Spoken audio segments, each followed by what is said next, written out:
দর্শক সবাইকে আমন্ত্রণ জানাচ্ছি আরটিভির নিয়মিত সাপ্তাহিক অনুষ্ঠান মার্কেন্টাইল ব্যাংক নিবেদিত মনের কথা অনুষ্ঠানে পাওয়ার্ড বাই বেনিবুনন। আর আপনাদের সাথে আছি আমি নুসরাত সাবরিন চৌধুরী। আমরা অধিকাংশ মানুষ এখনো মানসিক স্বাস্থ্য নিয়ে সেভাবে সচেতন নই, কিন্তু বর্তমান সময়ে শতকরা শতভাগ মানুষই মানসিক স্বাস্থ্য সমস্যায় কোনো না কোনোভাবে জর্জরিত, কেউ কম অথবা কেউ একটু বেশি। আবার মানসিক স্বাস্থ্য সুরক্ষায় এককভাবে খুব বেশি কিন্তু ভূমিকা রাখা যায় না। গবেষণায় দেখা গেছে আমাদের মানসিক স্বাস্থ্য সুরক্ষায় সবাইকে যার যার জায়গা থেকে সচেতন হতে হবে, সবাই সবাইকে সাপোর্ট করতে হবে। দর্শক মনের কথা অনুষ্ঠানের আজকের পর্বের বিষয় নির্ধারণ করা হয়েছে মানসিক স্বাস্থ্য সুরক্ষায় চাই সম্মিলিত প্রয়াস। গুরুত্বপূর্ণ বিষয়টি নিয়ে কথা বলার জন্য স্টুডিওতে আমন্ত্রণ জানিয়েছি একজন স্বনামধন্য বিশেষজ্ঞকে। আমাদের সাথে আছেন ডক্টর অভ্র দাস ভৌমিক, পরিচালক ও অধ্যাপক, জাতীয় মানসিক স্বাস্থ্য ইনস্টিটিউট। স্যার আসসালামু আলাইকুম, কেমন আছেন? আসসালাম, ভালো আছি। আরটিভিকে ধন্যবাদ আমাকে এই অনুষ্ঠানে আমন্ত্রণ জানানোর জন্য। অনেক ধন্যবাদ স্যার। স্যার, আমরা মানসিক স্বাস্থ্য সুরক্ষা নিয়ে আসলে কথা বলার একটা জোয়ার বইছে এখন, এবং করোনা পরবর্তী সময়ে আমরা এই বিষয়টা অনেক বেশি লক্ষ্য করছি। বর্তমানে স্যার আমাদের বাংলাদেশের প্রেক্ষাপটে নারী পুরুষ এবং শিশু নির্বিশেষে মানসিক স্বাস্থ্য সমস্যার চিত্রটা যদি একটু বলতেন। ধন্যবাদ। আসলে কোভিড আমাদেরকে হয়তো মানসিক সমস্যাটা খুব গুরুত্বপূর্ণ যে বা মানসিক দিক সবারই ক্ষেত্রেই প্রযোজ্য, বা একটা মানসিক সমস্যা যে কারো হতে পারে এই জিনিসটা আমাদের দেখিয়ে দিয়েছে। কিন্তু মানসিক সমস্যা আসলে আগেও ছিল, এখনও আছে।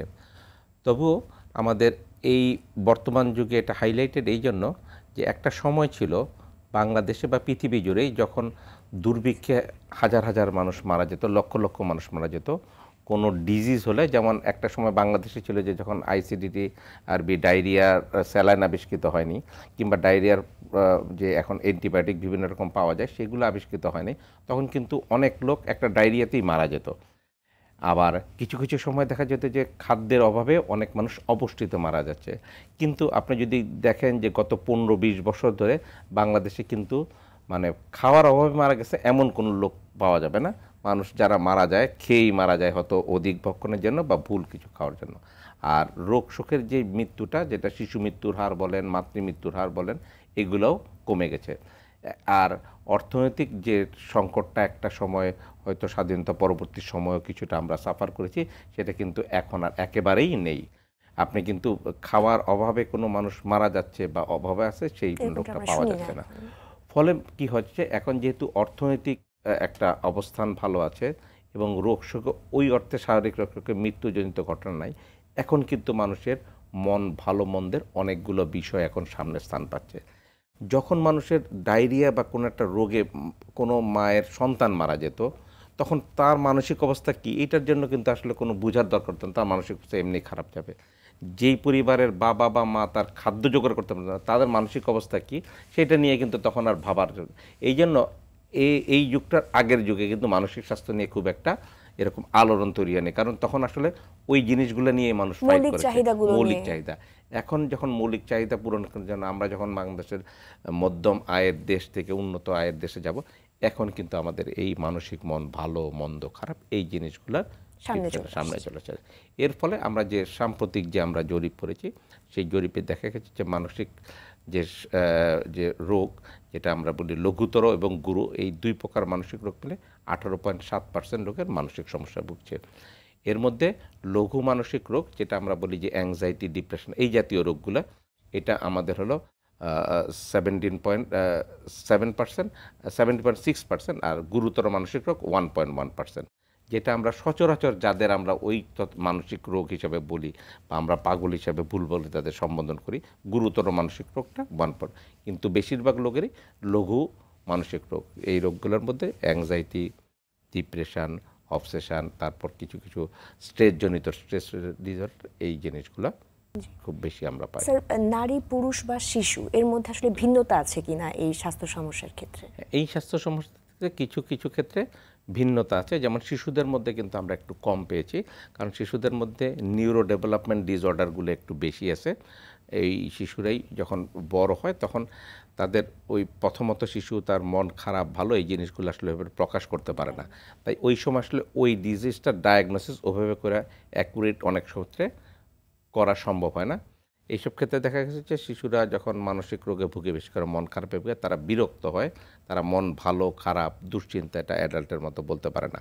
সেসব ক্ষেত্রে শিশুদের ক্ষেত্রে আমরা একটু কিছুটা কম পেয়েছি, আর নিউরো ডেভেলপমেন্ট ডিসঅর্ডারটা শিশুদের মধ্যে বেশি। আর অ্যাডাল্টের মধ্যে আমাদের যে পুরুষ এবং মহিলা প্রায় কাছাকাছি রোগী আছে। তো কিছু কিছু ক্ষেত্রে দেখা যায় সামান্য এদিক ওদিক, কিন্তু খুব বেশি বড় রকমের নারী পুরুষ ভেদে যে পার্থক্য সেটা কিন্তু নাই। তবে অ্যাংজাইটি বা এই রিলেটেড ডিসঅর্ডারগুলো আমরা কিছু কিছু ক্ষেত্রে মেয়েদেরকে আমরা একটু বেশি পাই, কারণ তাদের কমিউনিকেশনটা এখনও আপ টু দ্য মার্ক না, সেই জন্য। জি, ধন্যবাদ স্যার। মানসিক স্বাস্থ্য সুরক্ষার যে বিষয়টা, যদি চিকিৎসার ক্ষেত্রে আসি, আমরা জানি যে সর্বশেষ জরিপ অনুযায়ী 6 থেকে 8% লোক আসলে চিকিৎসা নেন, বাকিরা নেন না। এর কারণটা স্যার আসলে কি? আচ্ছা, এটা আমরা বলি যে ট্রিটমেন্ট গ্যাপ।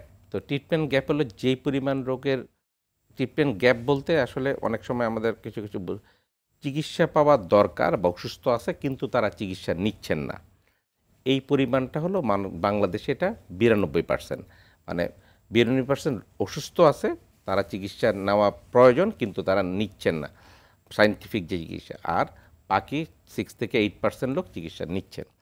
এই জরিপে অনেক ক্ষেত্রে দেখা যায় যে আমাদের কিছু কিছু জিনিস আমরা অনেক সময় ট্রিটমেন্ট পাই সরকারি হাসপাতালগুলোর হিসেবেই, তো প্রাইভেট অন্যান্য অনেকগুলো হয়তো ওইভাবে করে ইনক্লুড হয় নাই, এতে হয়তো আরেকটু কিছু কমে যাবে। এটা হয়তো 10, মানে ট্রিটমেন্ট গ্যাপটা 90 নিচে হয়তো আসবে, কিন্তু এই ট্রিটমেন্ট গ্যাপটা বাংলাদেশে যেমন আছে, পৃথিবীর উন্নত বিশ্ব কোথাও কোথাও কিন্তু 40-50% ট্রিটমেন্ট গ্যাপ আছে। এগুলোর বড় কারণ হলো স্টিগমা।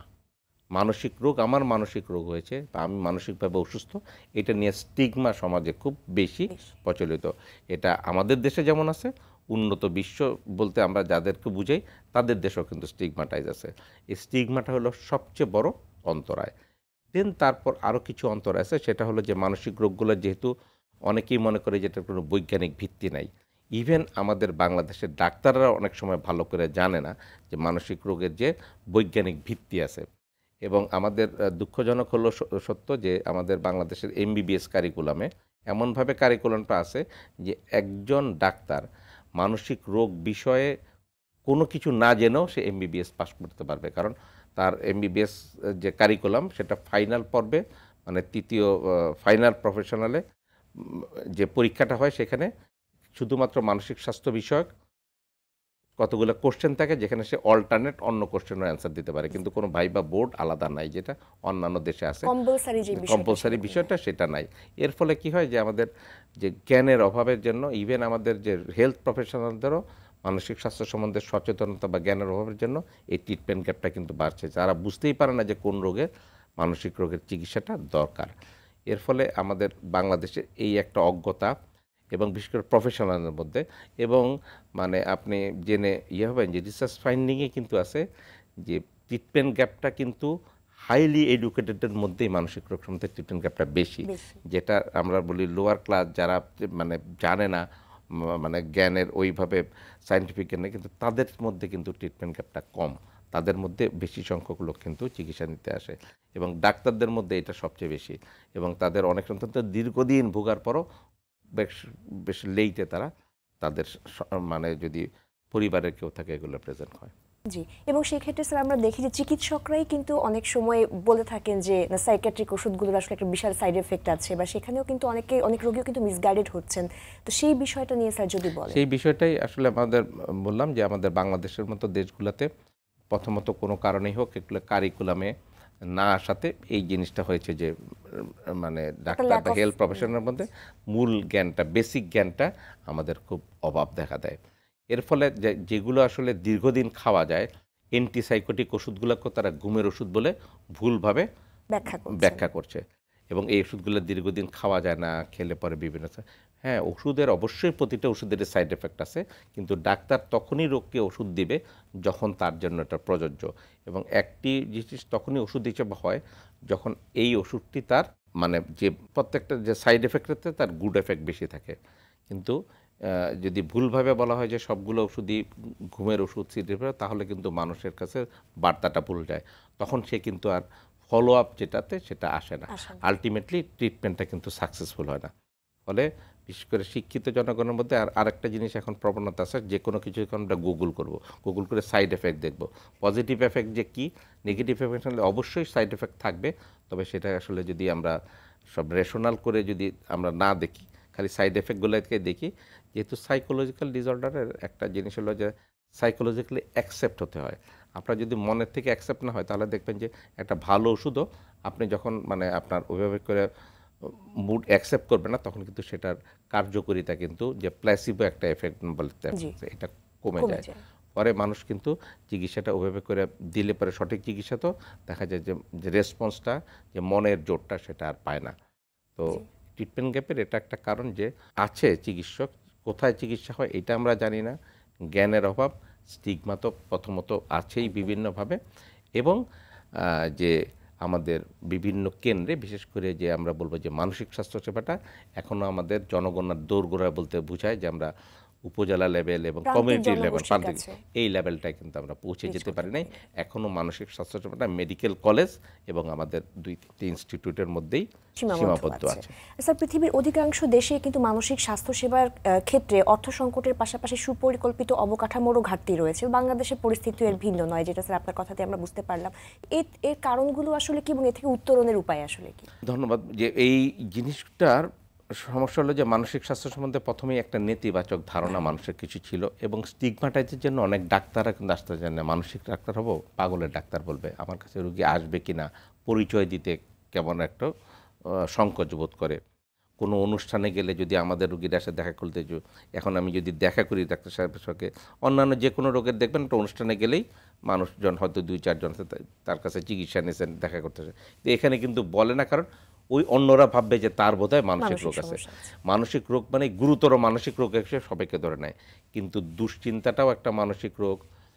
তারপর আপনার বিষণ্ণতাও মানসিক রোগ। বিষণ্ণতার ফলে কিন্তু বহু মানুষ সুইসাইড করতেছে এবং একদম কর্মক্ষম হয়ে যাচ্ছে, দিনের পর দিন সে ওয়ার্কেবল মানুষটা কাজ করতেছে না। এগুলো যে রোগ, এই জিনিসটা সম্বন্ধে মানুষের ধারণাটা সঠিক না থাকাতে কিন্তু মানে ওইভাবে করে চিকিৎসা নিতে আসতেছে না।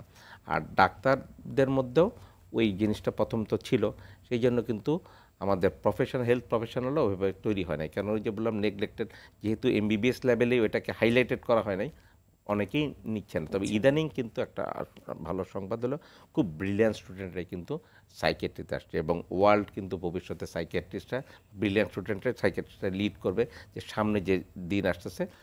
এখন এই জন্য আমরা কিন্তু খুব ভালো লেভেলের, খুব উঁচু মানের যে আমরা যে সাইকিয়াট্রিস্ট স্টুডেন্ট পাচ্ছি। জি স্যার, আমরা এই বিষয়ে আরও শুনবো ছোট্ট একটা বিরতির পর।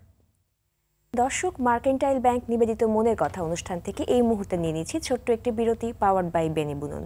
বিরতির পর আমরা আরও গুরুত্বপূর্ণ আলোচনা করব, আর টিভির সাথেই থাকুন।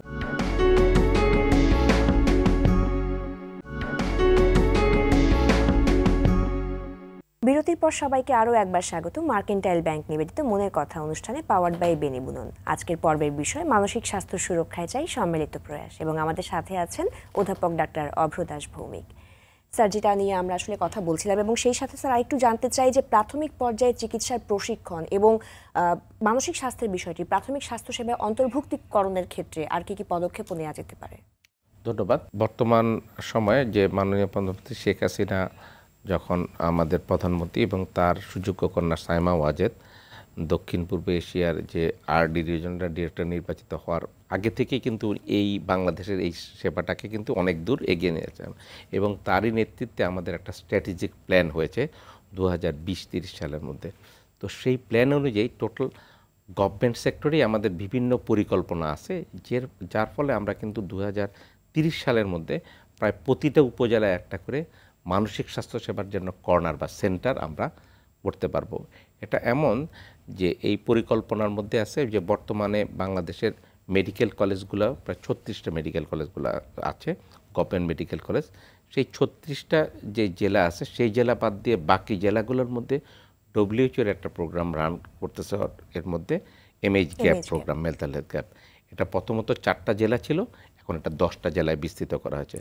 এই 10টা জেলার মধ্যে আমাদের বিভিন্ন জেলা থেকে উপজেলা লেভেলের ডাক্তারদের ঢাকায় নিয়ে এসে এবং আমরা মানসিক স্বাস্থ্যসেবা লোকটা ওই সমস্ত জেলায় গিয়ে, আগে যেটা ছিল সমস্ত ডাক্তারকে ঢাকায় নিয়ে আসা হতো ডাক্তার নার্স, এখন কিন্তু ওই জায়গায় যেয়ে গিয়ে ট্রেনিংয়ের ব্যবস্থা করা হয়েছে এবং ওইখানে আমাদের বিশেষজ্ঞদের নিয়ে ওইখানে ট্রেনিংয়ের ব্যবস্থা এবং ইন্টেন্সিভ ট্রেনিং প্রায় প্রত্যেকটা ডাক্তারকে আমরা মানসিক স্বাস্থ্য এমএইচ ক্যাপের ট্রেনিংটা দিচ্ছি।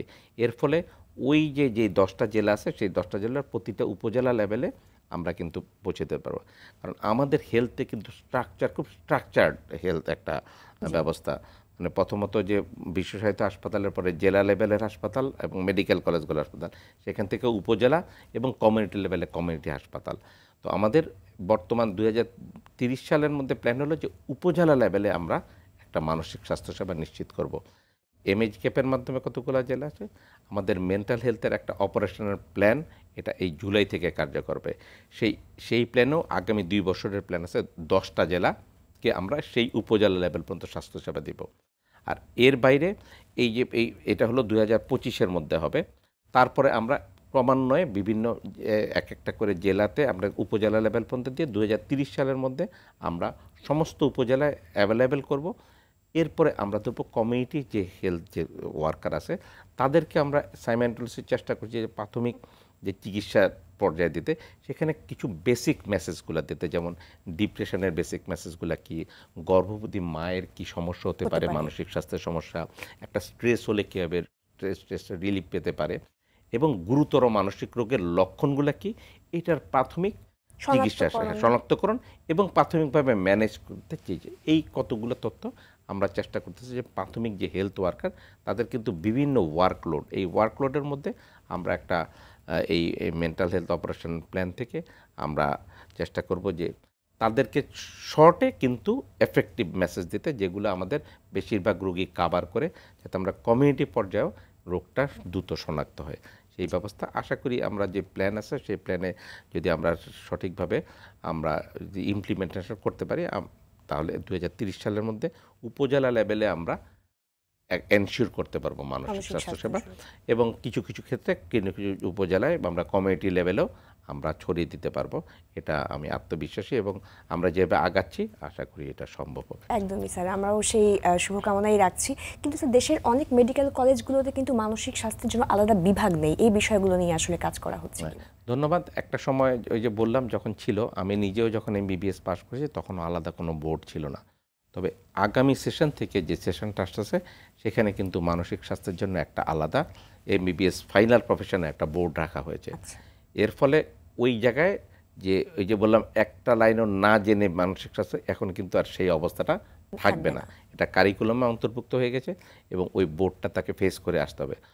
সো এখন যেই সমস্ত গভর্নমেন্ট মেডিকেল কলেজগুলোতে আমাদের মানসিক স্বাস্থ্যের পোস্ট আছে, বিভাগ আছে, কোনো কোনো জায়গায় হয়তো পূর্ণ বিভাগ নাই, কিন্তু প্রত্যেকটা জায়গায় আমাদের পোস্ট ক্রিয়েট করা আছে।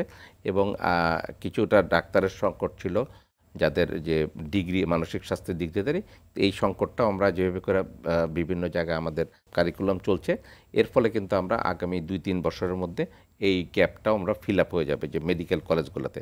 আর প্রাইভেট মেডিকেল কলেজগুলোতেও যেহেতু MBBS কোর্সে তাদের স্টুডেন্ট পাস করার জন্য বোর্ড লাগবে, তখন কিন্তু তারাও একটা ডিপার্টমেন্ট খুলতে বাধ্য হবে। তো এক্ষেত্রে বলবো যে মিডিয়ার যদি ভূমিকা থাকে এবং মানুষ যদি সঠিকভাবে যায়, প্রচার প্রচারণা থাকে, তাহলে মেডিকেল কলেজগুলোতে প্রাইভেটগুলোতে কিছুটা লাভের একটা ব্যাপার থাকে। তো ইকোনমিক গভর্নমেন্ট কিন্তু সবসময় ইকোনমির কথা চিন্তা করে না, জনগণের স্বার্থটা আগে চিন্তা করে। ইকোনমিক তার লাভ বা লস হলো সেটা কিন্তু পরের ব্যাপার, কিন্তু প্রাইভেট ক্ষেত্রে অনেক সময় দেখা যায় ইকোনমিটা তাদের চিন্তা আগে করতে হয়। তো যদি ওইভাবে প্রচার প্রচারণা পায় তাহলে প্রাইভেট মেডিকেল কলেজগুলো আসলে প্রত্যেকেই মানসিক স্বাস্থ্যের জন্য যে বিশেষজ্ঞ ডাক্তার তারা একটা বিভাগ খুলে এটা করবে বলে আমার বিশ্বাস। জি স্যার, আমাদের খুব সুন্দর মেন্টাল হেলথ অ্যাক্ট আছে এবং এই যে কর্মকৌশল এবং আইন, এই সব কিছু আসলে ইমপ্লিমেন্টেশনের ক্ষেত্রে আমাদের ব্যক্তিগত, পারিবারিক, সামাজিক বা সরকারি বেসরকারি পর্যায়ে যে সম্মিলিত যে একটা প্রয়াস মানসিক স্বাস্থ্য সুরক্ষায়, এই বিষয়টা নিয়ে স্যার যদি কিছু বলতেন। ধন্যবাদ। এখন পর্যন্ত মানসিক স্বাস্থ্য বিষয়ক যে একটা প্রয়াস, কিন্তু সম্মিলিত প্রয়াসে আসলে এত দূর এগিয়েছে আমাদের বাংলাদেশ, কিন্তু মানসিক স্বাস্থ্য আপনি বলেন যে বিশেষজ্ঞ বলেন একদমই কম, 300 বা তার বেশি, কাউন্সিলিং সাইকোলজিস্ট সব মিলিয়ে 500, কিন্তু তারপরও আমরা যেই পরিমাণ রোগকে, আমাদের হয়তো ট্রিটমেন্ট গ্যাপ বলা আছে 90, কিন্তু কাগজে কলমে সবগুলা বেসরকারি পর্যায়ে এবং সাপ্তাহিকভাবে বিভিন্ন বিশেষজ্ঞরা যে উপজেলা লেভেলে এগুলো কিন্তু অন্তর্ভুক্ত নয়। ফলে একটা লেভেলে কিন্তু চিকিৎসা পায়। এবং আমাদের বাংলাদেশে দেখবেন যে যেমন আমাদের হাসপাতালগুলোতেই পাবনা মেন্টাল কলেজে গত বছরের যে ইতিহাস, যে আউটডোরে ফিমেল পেশেন্টের সংখ্যা অনেক বেশি, তারা মহিলারাও চিকিৎসা নিতে আসছে এবং খুব ব্যাপকভাবে আসছে এবং তাদের ফলো আপ সংখ্যা কিন্তু বেশ গত 4-5 বছর অনেক পরিমাণ বিভিন্নভাবে বেড়েছে। এই সচেতনতা সমন্বিত প্রয়াসের মাধ্যমে হচ্ছে এটার মধ্যে সবচেয়ে বড় উদ্যোগী ভূমিকা কিন্তু সরকারই আমাদের নিয়েছেন এবং এতগুলা প্ল্যান নীতি এটা কিন্তু খুব পৃথিবীর কম দেশেই আছে। এবং এই জন্যই বললাম যে WHO কিন্তু এমএইচ ক্যাপের যে একটা স্পেশাল প্রোগ্রামগুলো বাংলাদেশ থেকেই নিচ্ছে। ওয়ার্ল্ডের 13টা দেশের মধ্যে বাংলাদেশ কিন্তু একটা, যেটা WHO special initiative for mental health এটা নিয়েছে। কারণ এটা WHO ন্যায় হলো যে সরকার কতটুকু চায়, তার অ্যাডমিনিস্ট্রেটিভ সাপোর্ট কতটুকু পাবে সেগুলো, এবং আমাদের বাংলাদেশ কিন্তু একদম প্রথম সারির দেশে। এবং আমি মনে করি যে আমাদের যে সমন্বিত আছে, সমন্বিত প্রচেষ্টা এখন পর্যন্ত খুব সুন্দর আছে। সরকারি তত্ত্বাবধানে বেসরকারি উদ্যোগগুলোকেও সবাইকে প্রমোট করছে এবং যে সমন্বয় সাধনটা এটা কিন্তু এখন পর্যন্ত খুব ভালোভাবে হচ্ছে। এবং আমরা এই পর্যন্ত মিডিয়ার সাপোর্টও বিভিন্নভাবেই আমরা খুব পজিটিভলি পাচ্ছি। আমরা বলবো যে ভবিষ্যতে এটা হয়তো আরও বাড়বে।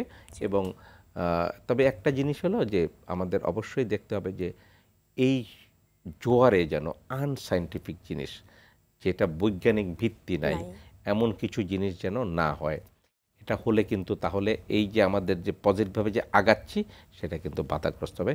এই জিনিসটা বিশেষ করে মিডিয়ার লোকদের বলবো যে এই জিনিসটা যেন তাকা একটু কোনটা সায়েন্টিফিক ওয়েতে, কোনটা নন সায়েন্টিফিক আনসায়েন্টিফিক, এই জিনিসগুলো যেন একটু বাছাই করে হয়তো তার প্রচার করে। যদি আমরা অবৈজ্ঞানিক ভিত্তির যে জিনিসগুলা এবং যেটা নাই সেগুলো যদি বেশি প্রচার করি তাহলে কিন্তু মূল স্বাস্থ্যসেবা যেটা লক্ষ্য সেটা অনেকটা বিঘ্নিত হবে। স্যার, মানসিক স্বাস্থ্য সেবার ক্ষেত্রে আমাদের মিডিয়ার ভূমিকা বা সচেতনতা তৈরিতে আরও কি পদক্ষেপ গ্রহণ করা যেতে পারে? এবং সেই সাথে ছোট্ট একটা প্রশ্ন অ্যাড করতে চাই যে দক্ষ জনবলের যে বিষয়টা, বিশেষায়িত স্টাফ বা নার্সিংয়ের বিষয়, আমরা জানি জাতীয় মানসিক স্বাস্থ্য ইনস্টিটিউট একটা ডিপ্লোমা 1 বছরের স্টাফ নার্সিং ট্রেনিংয়ের ক্ষেত্রে একটা ডিপ্লোমা কোর্স চালু করেছে, তো সেই বিষয়টা নিয়েও স্যার যদি বলতেন। ধন্যবাদ। আসলে যে কোনো সেবাতেই দক্ষ জনবলের কিন্তু বিকল্প নাই। আমাদের যে নার্সিং স্টাফ তারা নার্সিং সেবার জন্য দক্ষ, কিন্তু বিশেষায়িত নার্স আসলে এটা খুবই প্রয়োজন ছিল। বিভিন্ন কারণেই হোক আপনাদের শুরু করা সম্ভব হয়নি, কিন্তু আমরা এই বছর থেকে আগামী এই জুলাই সেশন থেকেই আমরা কিন্তু 20 জন করে আমরা বিশেষায়িত নার্স আমরা প্রতি বছর কোর্স করব। যদি এটাকে আমরা পরীক্ষা নেওয়া হয়ে গেছে, রেজাল্ট হয়তো 2-1 দিনের মধ্যেই আমরা পাবলিশ করব। এবং যারা পরীক্ষা দিয়েছেন তারা বেশ ভালো মানেরই পরীক্ষা দিয়েছেন আমি যতটুকু জেনেছি। এই কোর্সটা আমরা খুব বড় আকারেই এটা আমাদের পরবর্তীতে আরও এক্সপান্ড করার সুযোগ আছে, কারণ আমাদের মানসিক স্বাস্থ্য ইনস্টিটিউটে সেই সুযোগটা আছে, রুগী আছে, আমাদের লেকচার ক্লাসের জায়গা আছে, স্পেস আছে। আমরা যদি কিছু একটু বাজেট পাই তাহলে আরও বড় আকারে, যেটা 20 জনের জায়গা হয়তো আমরা এই কারণ বিশেষায়িত নার্সের খুবই দরকার এই সেবাটায়। কারণ এই জায়গায় কিন্তু অন্য রোগের থেকে একদমই ডিফারেন্স, এই রোগীরা কিন্তু ভিন্ন রকম আচরণ করে।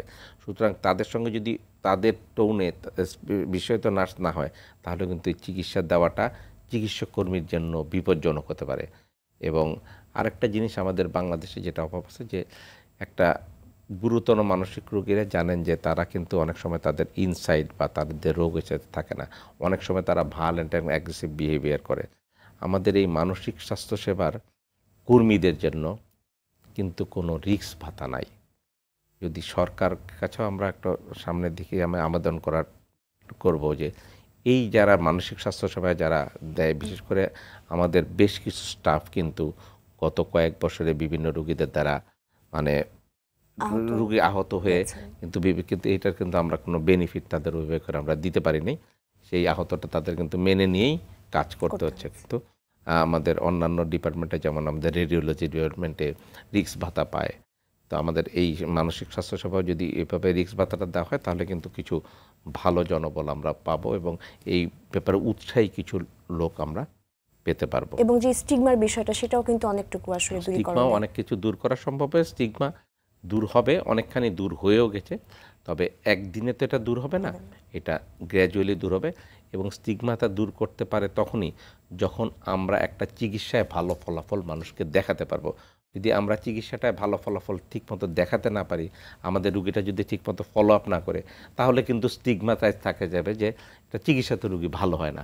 তো আমরা এই ভালো হয় আসলে যদি সঠিকভাবে আমরা এটা নিতে পারি, তাহলে দেখবেন স্টিগমাটা অটোমেটিকই অনেকখানি কমে যাবে। কমে গেছে। অনেক ধন্যবাদ স্যার, এবং আমরা আশা করছি মানসিক স্বাস্থ্য সমস্যার যে বিষয়টা এটা অনেকটুকু আসলে পরিবর্তন হবে এবং সবার সম্মিলিত প্রচেষ্টায় আমরা আরও এগিয়ে যাব।